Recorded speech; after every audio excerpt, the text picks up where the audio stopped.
आज हम लोग स्टार्ट करेंगे conductors. So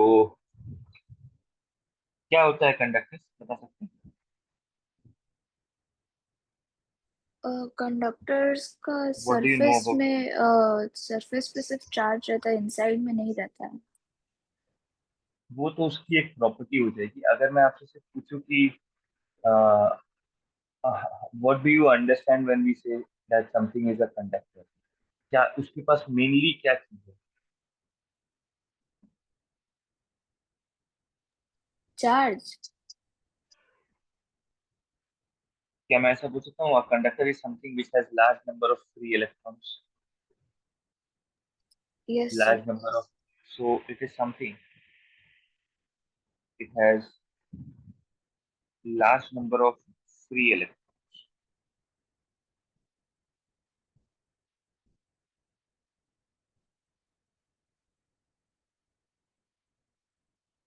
large number of free electron. तो जब इसके पास large number of free electrons है तो उससे क्या होता है? Let's try to understand. Let's say ये एक कंडक्टर है और आपने इस पे एक एक्सटर्नल फील्ड अप्लाई कर दिया, ठीक है? तो अगर आपने इस पे एक एक्सटर्नल फील्ड अप्लाई किया है तो इसके पास फ्री इलेक्ट्रॉन्स थे, तो वो इलेक्ट्रॉन्स फील्ड के डायरेक्शन में ड्रिफ्ट होंगे कि डायरेक्शन के ऑपोजिट? डायरेक्शन के ऑपोजिट। ऑपोजिट। तो ये वाले इलेक्ट्रॉन्स इधर आने लगेंगे, इधर आने लगेंगे तो ये साइड में नेगेटिव चार्ज डेवलप होगा,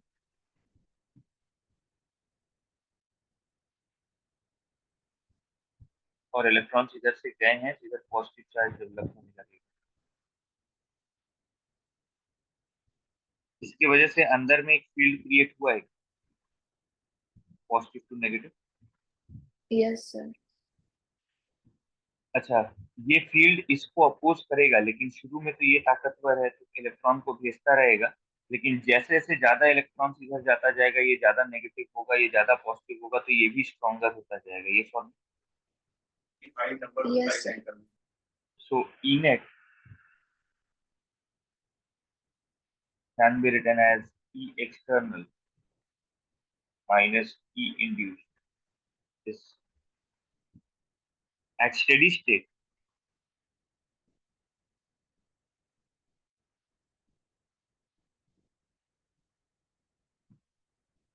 स्टेडी स्टेट तब आएगा जब सारा चार्ज का मूवमेंट बंद हो जाए, और चार्ज का मूवमेंट तब बंद होगा जब इस जगह पे नेट फील्ड कितना हो जाए, जीरो, ताकि इस इलेक्ट्रॉन को कोई फोर्स फील ना हो।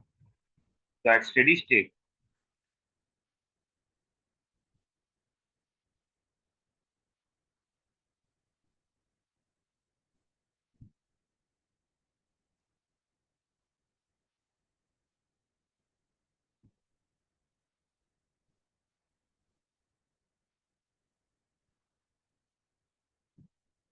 इसीलिए कंडक्टर के अंदर इलेक्ट्रोस्टैटिक कंडीशन में नेट इलेक्ट्रिक फील्ड हमेशा जीरो रहता है। So I can then say for a conductor under electrostatic condition,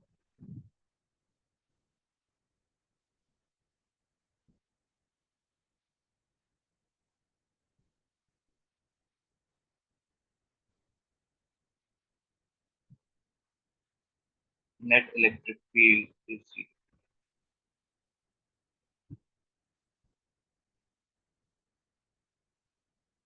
net electric field is zero. इससे क्या हुआ? Let's try to understand. Let's say मैं कोई एक कंडक्टर कंसिडर करता हूँ।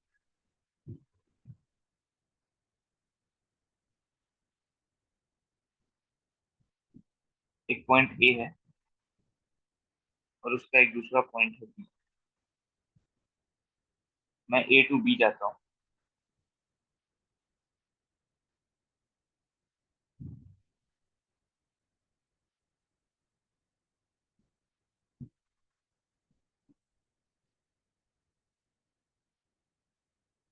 आप कंडक्टर के अंदर मूव कर रहे हो ईशा, तो हर एक पॉइंट पे, इस पाथ के हर एक पॉइंट पे फील्ड कितना?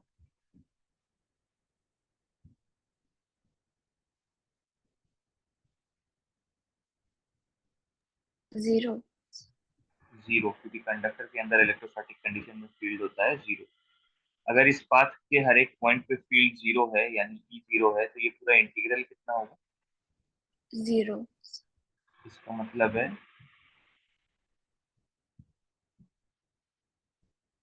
यानी बी और ए का पोटेंशियल सेम है। उसी लॉजिक से यहाँ के पॉइंट का और यहाँ का पोटेंशियल सेम बोल सकता हूँ। इस तरह से आप देख सकते हैं कि पूरे कंडक्टर के सरफेस का potential different same. Same.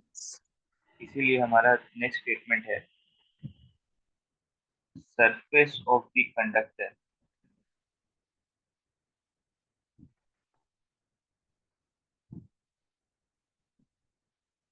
is an equipotential.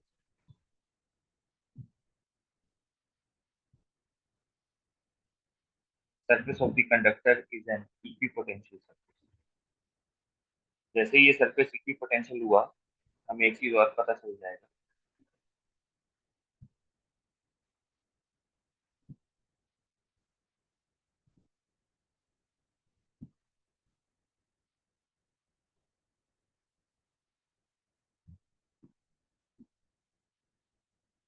अगर आप स्मॉल फील्ड अप्लाई करेंगे इस कंडक्टर पे,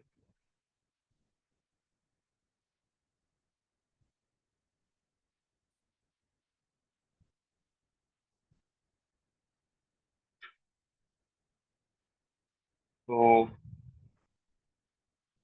वो फील्ड लाइंस कुछ ऐसे, क्योंकि ये ई राइट की तरफ है, तो इस स्फीयर पे नेगेटिव चार्ज डेवलप होगा पीछे की तरफ, और पॉजिटिव चार्ज डेवलप होगा आगे की तरफ। Do we agree on this? क्योंकि इलेक्ट्रॉन्स ऐसे ही भागेंगे, उल्टा भागेंगे। करेक्ट। Yes sir. तो फील्ड लाइंस ऐसे आएंगे नेगेटिव पे टर्मिनेट।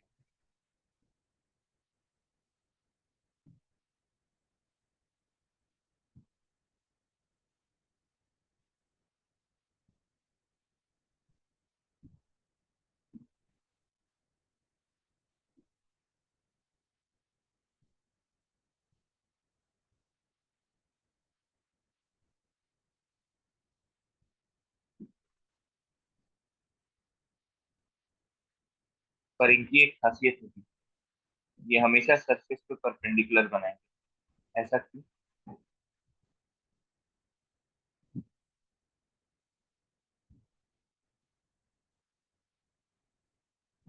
कुछ बता सकते हैं?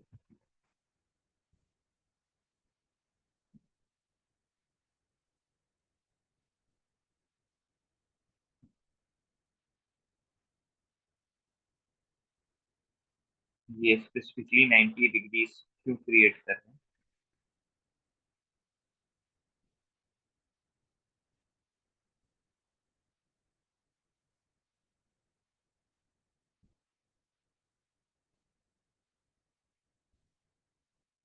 कैसा नहीं सरफेस है? पता सर, ये इक्विपोटेंशियल है।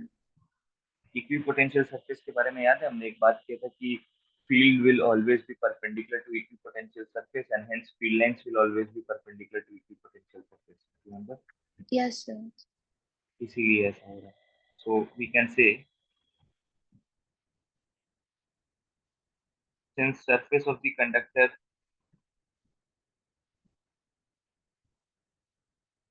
is equipotential,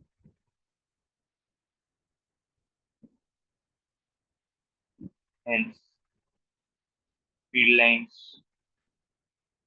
originate and terminate perpendicular to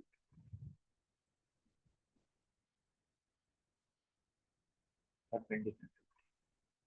Also, will there be any field line inside the conductor?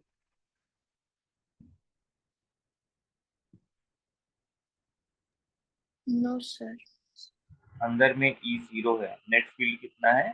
Zero. Hence there will be no field lines inside the conductor.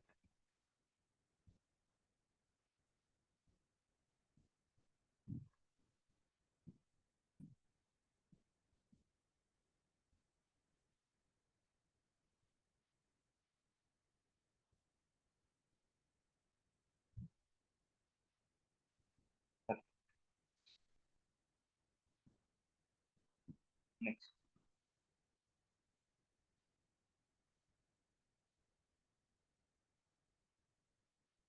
if I have an isolated conductor,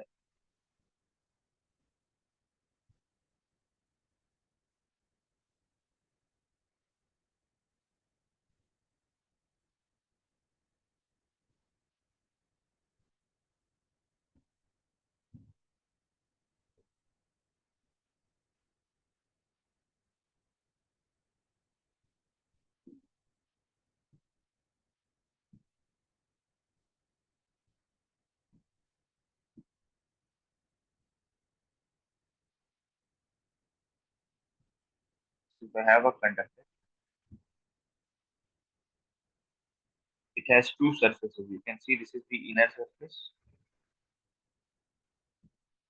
this is the outer surface.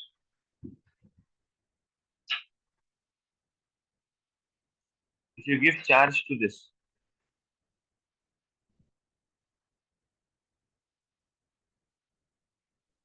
कहाँ reside करेगा charge?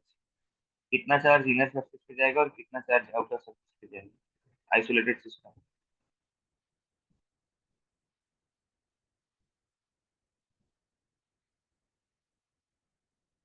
सोच के बताइए।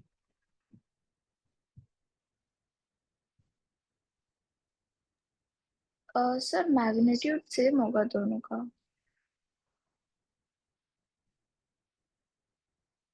अगर ये isolated है तो आप ऐसा सोचिए कि आप यहाँ पे एक गॉसियन सरफेस बनाओ,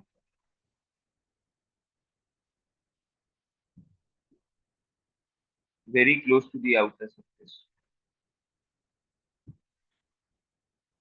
मुझे एक चीज बताओ, अगर ये हमारा गॉसियन सरफेस है तो इस गॉसियन सरफेस पे ई डॉट डी एस कितना?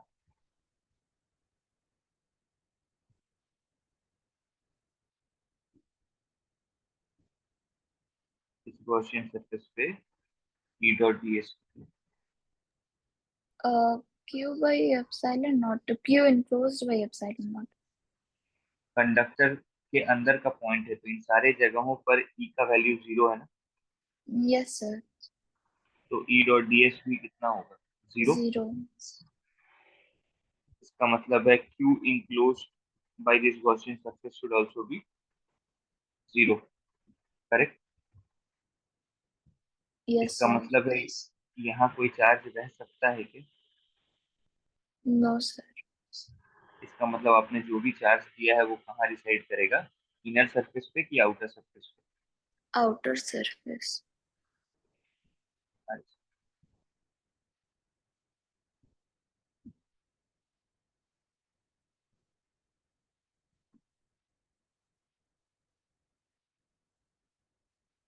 तो charge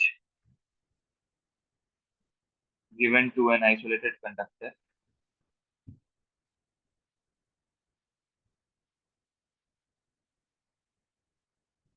resides on the outer surface,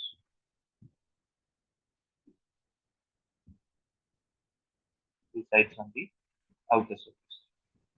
Okay.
Okay. So even though they are solid conductors, तो जब आप इनको चार्ज देंगे तो वो चार्ज पूरे वॉल्यूम में फैलेगा कि सिर्फ सरफेस पे रहेगा? सरफेस पे रहेगा। तो ऑल्दो नाम में सॉलिड सॉलिड है, यानी सॉलिड स्फीयर है ये, लेकिन चार्ज डिस्ट्रीब्यूशन के हिसाब से ये सॉलिड स्फीयर है कि हॉलो स्फीयर है? hollow sphere. हॉलो स्फीयर है तो इसका चार्ज अगर सिर्फ सरफेस पे है तो इसके लिए हम रो डिफाइन करेंगे कि sigma, charge per unit volume की charge per unit surface area. Charge per unit surface area. तो लेट्स से इसका है सिग्मा 1 और इसका है सिग्मा 2। अगर स्टेडी स्टेट आ जाए तो इसका मतलब है कोई भी चार्ज ट्रांसफर नहीं हो रहा होगा, ना ना ही ए से बी ना ही बी से ए। वो तभी पॉसिबल है जब इन दोनों पॉइंट्स का पोटेंशियल कितना हो जाए, सेम। इन दोनों का पोटेंशियल डिफरेंस कितना हो जाए, सेम। क्योंकि अगर पोटेंशियल डिफरेंस सेम नहीं होगा और तार जोड़ के रखोगे तो चार्ज फ्लो करता रहेगा, ये सब। Yes, sir. तो मैं बोल रहा हूँ एट स्टेडी स्टेट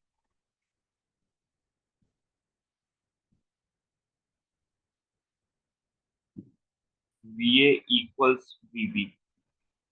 अब मैं वी ए लिख रहा हूँ, तो K into charge divided by radius, क्योंकि सरफेस पे वी ए लिखना है। अच्छा, इसका कोई रोल नहीं है वीए में, क्योंकि ये बहुत लॉन्ग कंडक्टिंग वायर इसीलिए लिया गया है ताकि इसका इम्पैक्ट यहाँ पे दिखाई ना दे। वीबी लिख रहा हूँ, के into charge divided by radius.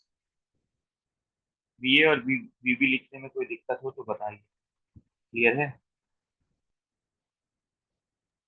Yes, sir.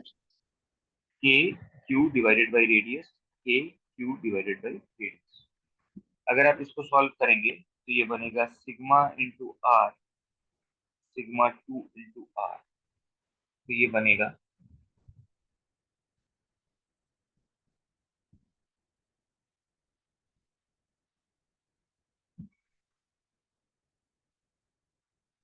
अगर आप ध्यान से देखो तो ये रेशियो 1 से छोटा है।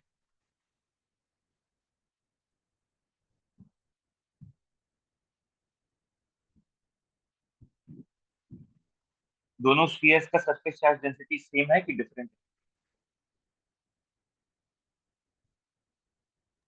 Different. यहाँ पे किसका ज्यादा है, बड़े वाले रेडियस ऑफ कर्वेचर का कि छोटे वाले रेडियस ऑफ कर्वेचर का? बड़े वाले रेडियस ऑफ कर्वेचर का. सरफेस चार्ज डेंसिटी किसका ज्यादा है, यहाँ पे देखो सिग्मा 2। अच्छा, छोटे रेडियस का. इसका मतलब है कि फॉर आइसोलेटेड कंडक्टर्स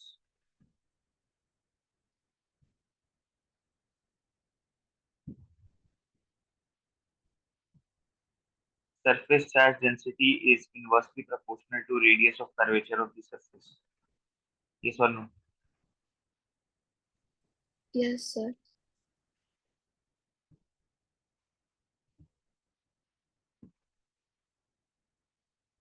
अगर मैं आपको एक कंडक्टर दिखाऊं,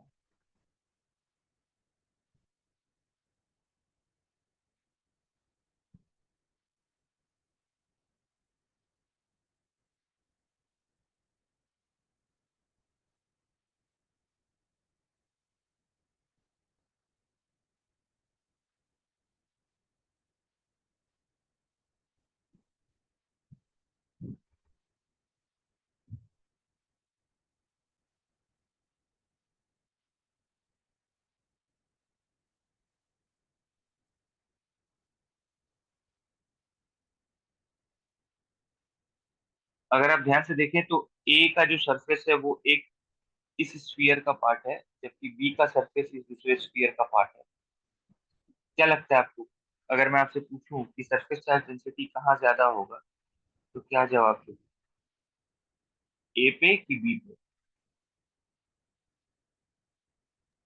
बी पे. बी पे। परफेक्ट। इसी के लिए हमने वो पॉइंट सीख के रखा है। इसका मतलब है कि अगर मैं आपसे पूछूं कि इस कंडक्टर पे सारा चार्ज जो इसके सरफेस पे है, क्या इस कंडक्टर के पूरे सरफेस पे सिग्मा वेरिएबल है कि कांस्टेंट है कि वेरिएबल है?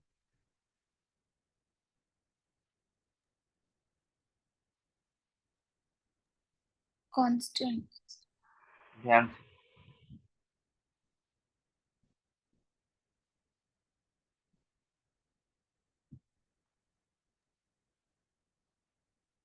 वेरिएबल होगा क्या सर? समझते हैं इस बात। इस सरफेस के हर एक पार्ट का रेडियस ऑफ कर्वेचर सेम है कि अलग अलग? कहीं बड़ा सर्कल, कहीं बड़ा स्फीयर का पार्ट है, कहीं छोटा स्फीयर का पार्ट है, दिख रहा है? तो यस सर। हर एक पार्ट का रेडियस ऑफ कर्वेचर सेम है कि डिफरेंट है? डिफरेंट। अगर रेडियस ऑफ कर्वेचर डिफरेंट है तो सिग्मा भी सबका क्या होगा? डिफरेंट। करेक्ट। Yes sir. क्योंकि sigma is inversely proportional to radius of curvature, तो ये नॉन यूनिफॉर्म।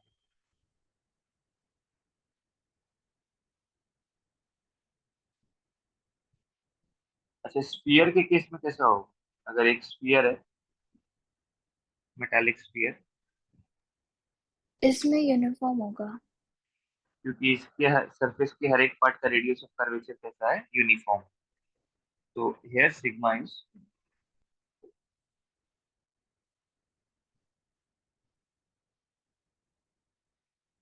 पर, अच्छा,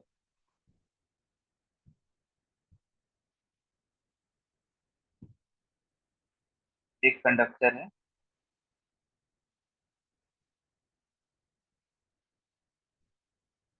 एक पॉइंट है पी, और हमें इस पी पॉइंट पे फील्ड का वैल्यू निकालना है। इसके जस्ट पीछे जो सरफेस है, इसका चार्ज डेंसिटी है sigma. P is a point just outside the conductor, और उसके पीछे वाले सरफेस का चार्ज डेंसिटी है सिग्मा। ये इसलिए बता रहा हूँ क्योंकि हर जगह सिग्मा हो कोई जरूरी नहीं है, तो उसके जस्ट पीछे वाले सरफेस का चार्ज डेंसिटी है सिग्मा। मुझे इस पी पॉइंट पे फील्ड चाहिए। एक बार आराम से सोचिए कि कैसे अप्रोच कर सकते हैं, and then we discuss. Just 2 minute सोचो कि क्या किया जा सकता है, कैसे फील्ड निकाला जा सकता है। और अभी हमने जितनी प्रॉपर्टीज यूज की है उसी को कहीं ना कहीं वापस से यूज करेंगे।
फील्ड निकालना है तो गॉस का तो लगाना होगा।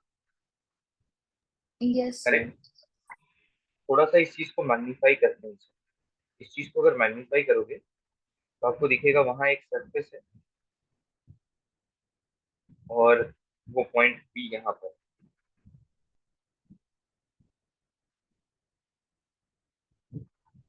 ठीक है। अच्छा, आपको याद है फील्ड लाइंस उसके परपेंडिकुलर होता था, सरफेस के परपेंडिकुलर। ये सॉरी, यस सर। तो हम तो बहुत क्लोज पॉइंट्स पे देख रहे हैं, तो वहां पे तो फील्ड लाइंस ऑलमोस्ट परपेंडिकुलर ही रहा होगा। हाँ, उसके बाद वो डाइवर्स कर जाए वो अलग बात है, लेकिन वो ओरिजिनेट तो परपेंडिकुलर ही करेगा। फाइन। क्या ये मेरे को एक शीट की तरह दिखाई देगा? ये वाला सरफेस जो है, क्या वो मेरे को एक शीट की तरह दिखाई देगा?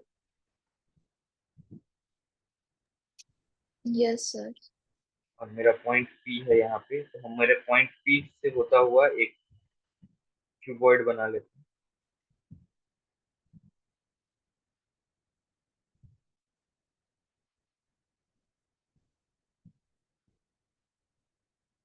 और उसको पीछे भी एक्सटेंड करते हैं।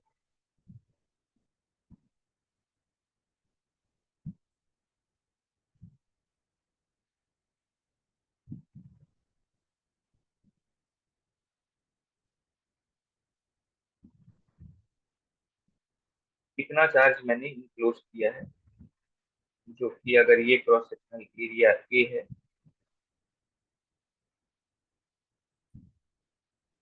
तो ये भी क्रॉस सेक्शनल एरिया ए है, और यहाँ का चार्ज डेंसिटी सिग्मा है।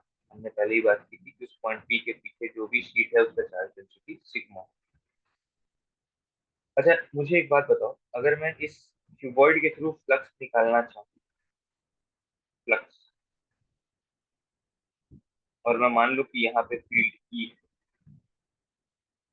तो flux through upper surface, lower surface, front surface and back surface कितना हो जाएगा इन चार सरफेस के थ्रू? जीरो। जीरो। अच्छा, एक इंटरेस्टिंग बात यह है कि आपके क्यूबॉइड का जो दूसरा साइड है वो कंडक्टर के अंदर है, यानी इस फेस पे फील्ड कितना है इसमें? जीरो। अगर फील्ड जीरो तो इस फेस के थ्रू फ्लक्स कितना? जीरो। इसका मतलब फ्लक्स सिर्फ राइट वाले सरफेस से आया है, यानी यहाँ वाले सरफेस से आया है। तो क्या हम उस फ्लक्स को ई डॉट ए लिख सकते हैं कि ई और ए का डायरेक्शन सेम है? यस ये सर। सब परफेक्ट। अगर हम उसको ई इंटू ए लिख सकते हैं तो ठीक। अच्छा, क्या हम उसको गॉस लॉ के हिसाब से अगर Q in by epsilon not बोल दें, तो शायद हम ई इंटू ए को क्यू इन की जगह हम लिख सकते हैं सिग्मा इंटू ए, क्योंकि इतना ही चार्ज क्यूबॉइड के अंदर फंसा है। तो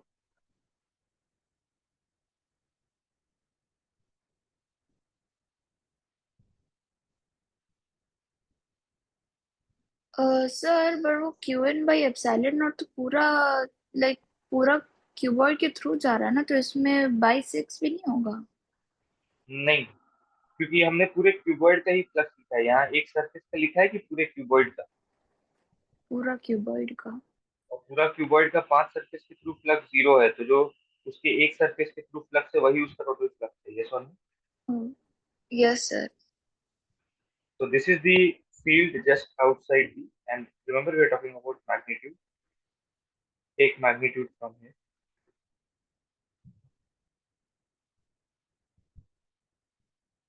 This is field just outside the surface of conductor. Just outside the surface of conductor. Perfect. Okay. तब मुझे बताइए,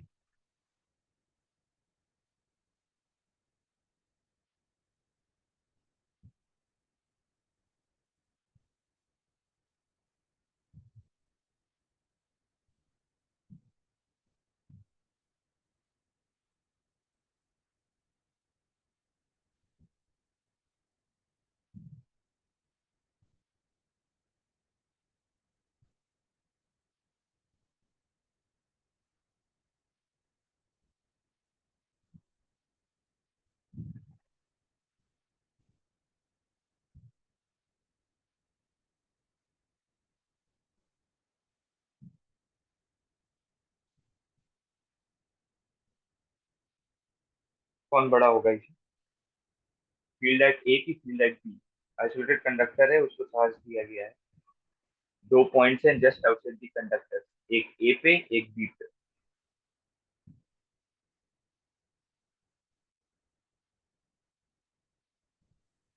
सेम होगा। ध्यान से सोच।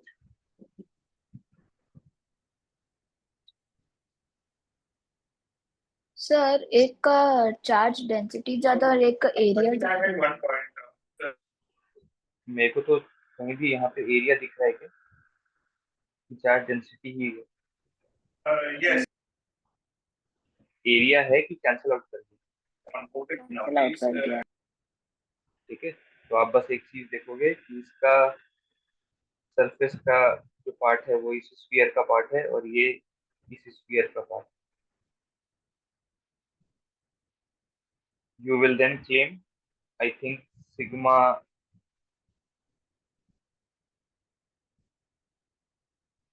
B is greater than sigma A. Do we agree on this? And since yes sir.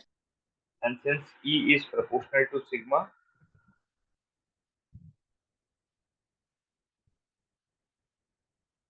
clear है,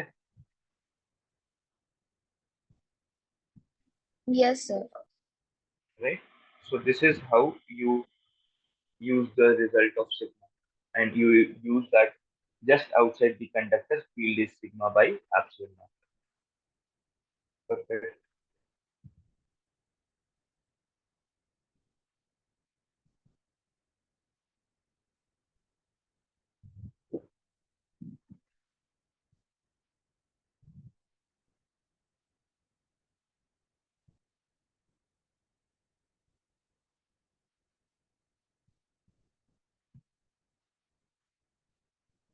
Grounding of conductors.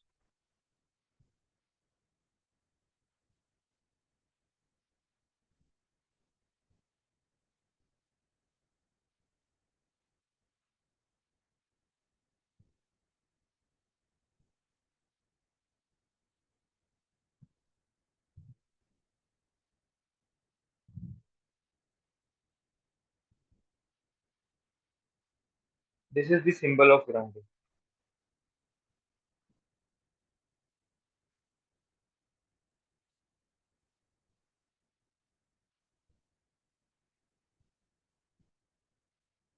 Grounding का मतलब होता है उसके अर्थ, उसको अर्थ से कनेक्ट कर देना। ठीक है, और अर्थ एक इतना बड़ा स्फीयर है कि हम उसके पोटेंशियल को कितना कंसिडर कर लेते हैं, जीरो।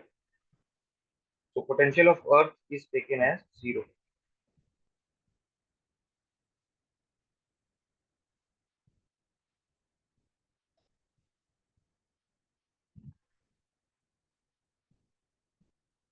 और अगर अपने अर्थ को जोड़ दिया इस कंडक्टर से, तो इस कंडक्टर का भी पोटेंशियल स्टेडी स्टेट में जीरो हो जाएगा।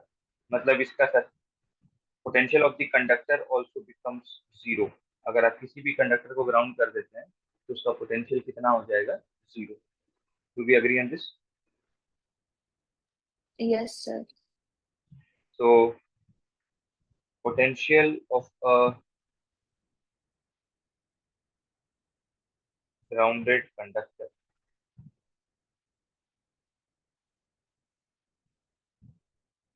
becomes zero.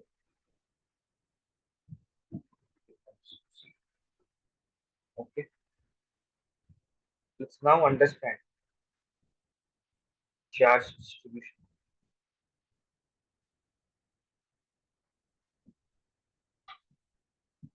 Let's now understand charge distribution.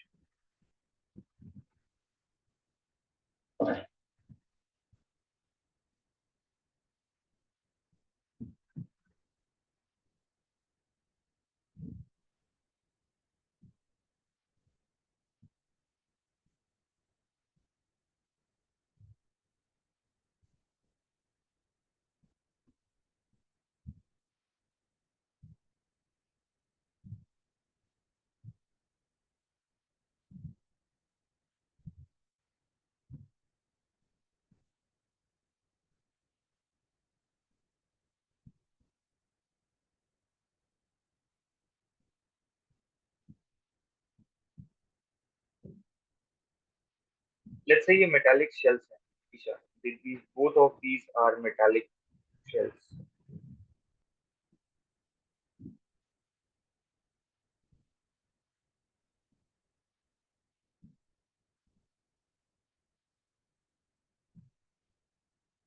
दोनों का सेंटर कॉन्साइड करता है।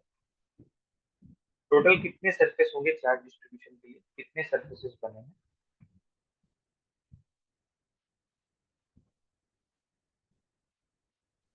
3।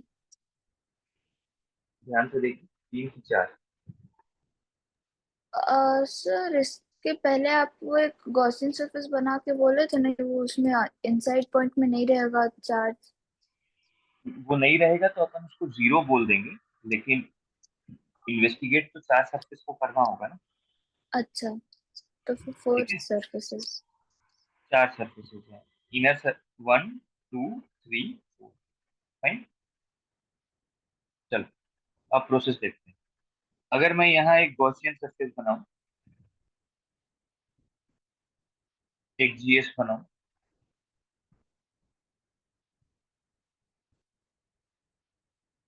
तो उसके थ्रू चार्ज इंक्लोज जीरो होना चाहिए, क्योंकि उसका E dot D S zero है। इसका मतलब है हमारे इनर सरफेस पे कोई चार्ज नहीं रह सकता। करेक्ट। Yes sir. तो हमारे स्फीयर के पास, हमारे इनर मेटालिक स्फीयर के पास माइनस क्यू चार्ज है, तो उसका पूरा माइनस क्यू चार्ज बाहर के सरफेस पे रहेगा, उसके बाहर के सरफेस पे। ठीक है। अब हम आते हैं सेकेंड सिचुएशन में, वहां भी हम एक जीएस बना लेते हैं।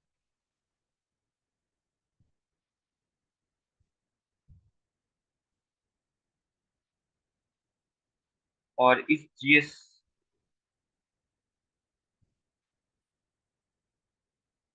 पे भी E dot D S zero होगा, तो इसका भी चार्ज इंक्लोज जीरो होगा। तो इसके पास अंदर में ऑलरेडी माइनस क्यू है, मतलब इस वाले सरफेस पे कितना चार्ज आना चाहिए? Q. Plus Q.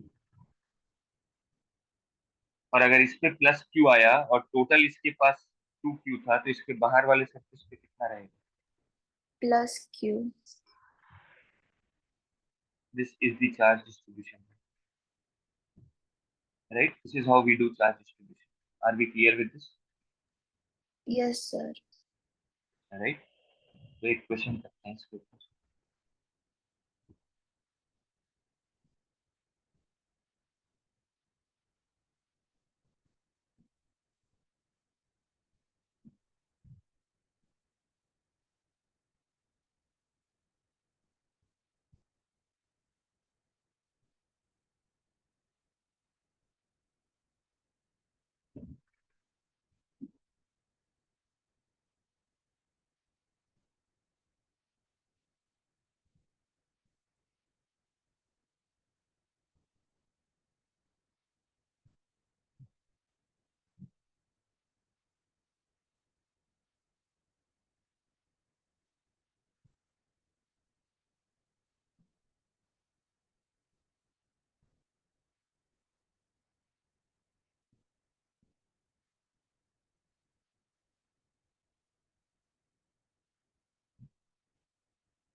Looking for the answers of these Isha.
Sir A का इनर सरफेस पे नेगेटिव क्यू चार्ज होगा।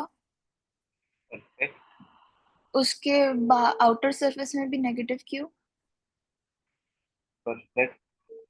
फिर बी का इनर सरफेस में प्लस क्यू एंड बाहर वाला में zero. Correct. Absolutely correct. Okay, what about V ए?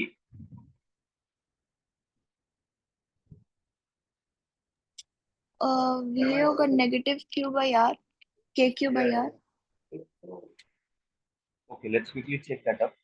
तो अब मेरे पास माइनस क्यू का एक हॉलोस्फीयर है, माइनस क्यू का एक और हॉलोस्फीयर है, प्लस क्यू का एक हॉलोस्फीयर है और एक पॉइंट चार्ज है, यही बात है ना? अच्छा, ए पॉइंट इन दोनों हॉलोस्फीयर्स के लिए सरफेस का पॉइंट है, तो सरफेस पे पोटेंशियल लिख सकते हैं के क्यू बाई आर, और ऐसा दो स्फीयर्स के लिए तो टू टाइम्स। इस पॉइंट चार्ज के लिए ए का दूरी है आर, तो के क्यू बाई आर, और इस प्लस क्यू चार्ज के लिए वो अंदर का पॉइंट है, तो के क्यू बाई डिवाइडेड बाई खुद का रेडियस। तो इस स्फीयर की वजह से के क्यू डिवाइडेड बाई खुद का रेडियस, जिसकी खुद का रेडियस है 3 आर, इनसाइड पॉइंट पे पोटेंशियल एक बार चेक कर दीजिए।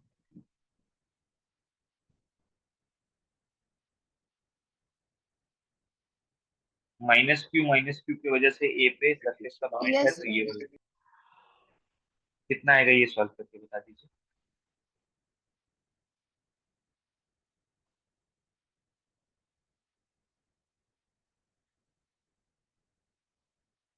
-2/3 K Q by R. Now give me the value for VB.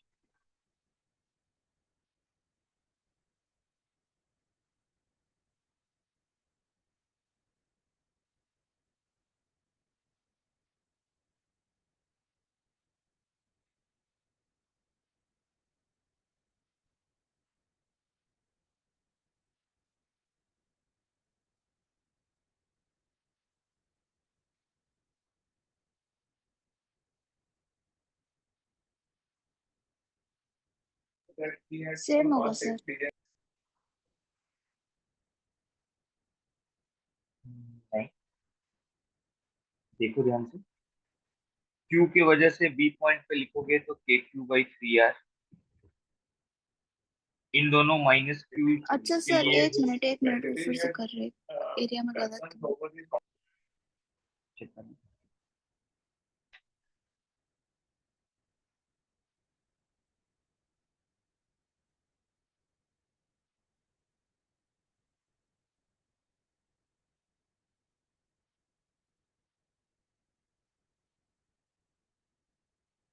-4/3 के क्यू बाई आर। इसको भी अपन को चेक करना होगा। पॉइंट चार्ज की वजह से B पॉइंट पे के क्यू बाई 3 आर, इन दोनों माइनस क्यू के हॉलोस्फीयर्स के लिए ये पॉइंट आउटसाइड, तो 2 टाइम्स, और प्लस क्यू वाले के लिए सरफेस का पॉइंट, तो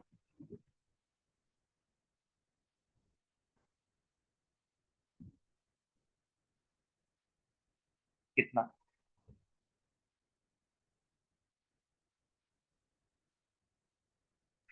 zero.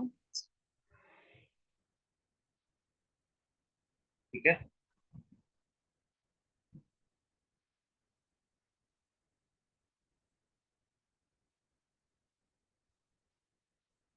These are the two values. Okay, इसी सिचुएशन को लेते हैं, पूरा चेंज कर।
I'm looking for the answer of this.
Sir, A and B से कंडक्टिंग वायर जो कनेक्ट हो रहा है तो उससे पोटेंशियल सेम हो जाएगा, बट उससे ये चार्ज वाला क्या इफेक्ट आएगा? चलिए समझते हैं, एक चीज देखते हैं। आपने बिल्कुल सही कहा कि पोटेंशियल दोनों का सेम हो जाएगा। तो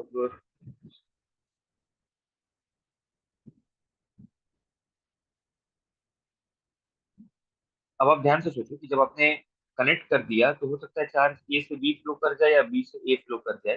तो अब क्या नेसेसरी है कि अंदर वाले होलो स्फीयर पे -2 क्यू चार्ज रहेगा और बाहर वाले पे क्यू चार्ज रहेगा, कि वो एक दूसरे को चार्ज डिस्ट्रीब्यूट कर सकते हैं? चार्ज डिस्ट्रीब्यूट हो जाएगा। इसका मतलब है कि अब इस पे -2 क्यू रहे जरूरी नहीं है, इस पे +Q रहे जरूरी नहीं है, लेकिन हाँ, इन दोनों का सम सम मिला के चेंज होगा कि सम अभी भी सेम रहना चाहिए? सम सेम रहेगा। तो अब मैं देखो डिस्ट्रीब्यूशन कर रहा हूँ। अगर ये +Q है तो इतना तो श्योरिटी है कि यहाँ पे -Q होगा। अब यहाँ पे चूंकि मेरे को पता नहीं है कि टोटल चार्ज कितना है, तो मैं बाहर पे डायरेक्टली -Q नहीं लिख सकता। मैं लिख रहा हूँ कोई एक स्मॉल क्यू यहाँ पे चार्ज है। अगर वहां पे स्मॉल क्यू है तो यहाँ पे -Q होगा। कोई दिक्कत है? No sir. और यहाँ पे भी क्या चार्ज है मेरे को पता नहीं है, तो Q1 ले लेते हैं। अच्छा, इन दोनों का सम कितना है, -2Q और Q का? -Q। और अगर इन चारों सरफेस का सम करें तो भी कितना आना चाहिए? -3।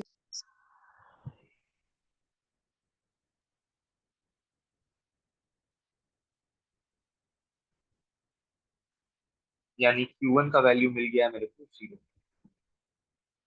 कोई दिक्कत यहाँ तक? No sir. अब मेरे को सिर्फ एक ही अननोन फिगर आउट करना है। ठीक है, अब ये तो मिल गया मेरे को। अब मेरे को सिर्फ एक ही अननोन फिगर आउट करना है, स्मॉल क्यू। उसके लिए मेरे पास लॉजिक है। मैं VA लिख रहा हूँ, ध्यान देना।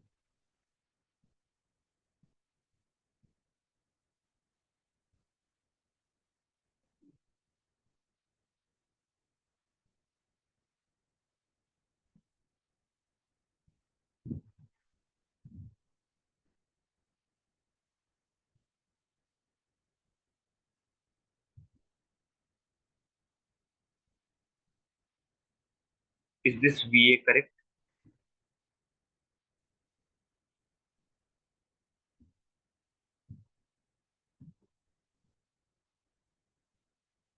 Yes sir. अब मैं VB लिख रहा हूँ।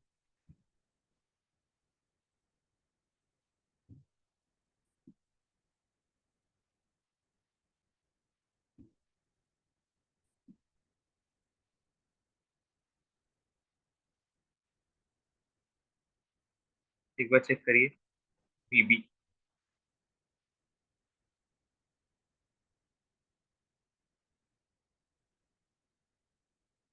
Yes sir. कितना आया VB? 0। VA और VB डिफरेंट होना चाहिए कि सेम होना चाहिए? सेम होना चाहिए। वेट कर देते।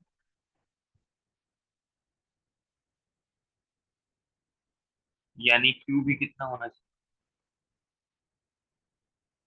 0। Yes sir. इसका मतलब है कि चार्ज डिस्ट्रीब्यूशन ऐसा दिखाई देगा।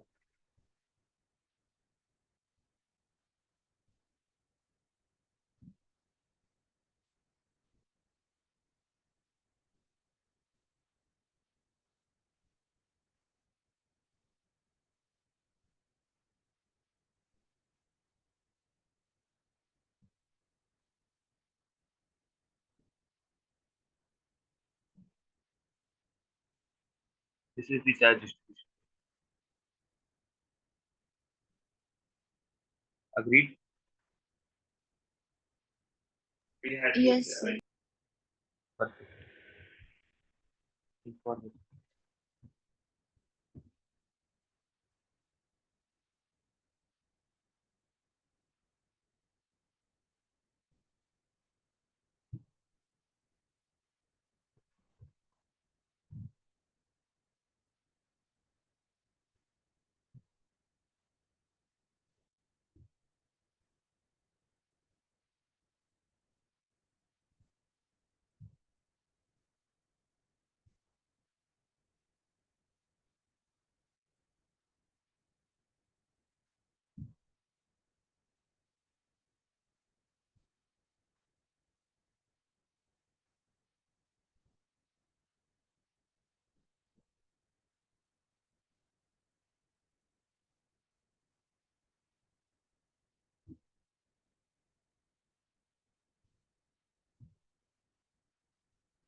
looking for potential at A. Potential at A.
Sir, potential at A is KQ by 6R.